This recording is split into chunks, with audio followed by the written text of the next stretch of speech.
This is a product called Back to Black. It's made by Mothers. We're going to put it on the black trim on my Honda Rancher ATV.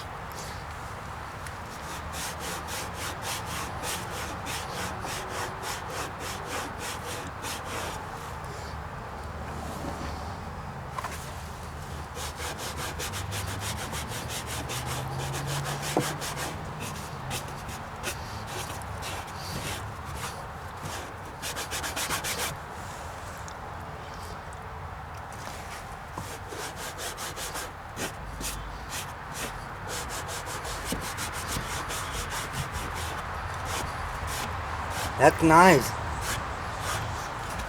I think the stuff I used before by Meguiar's worked better. It looked pretty good though. It scratched up a lot.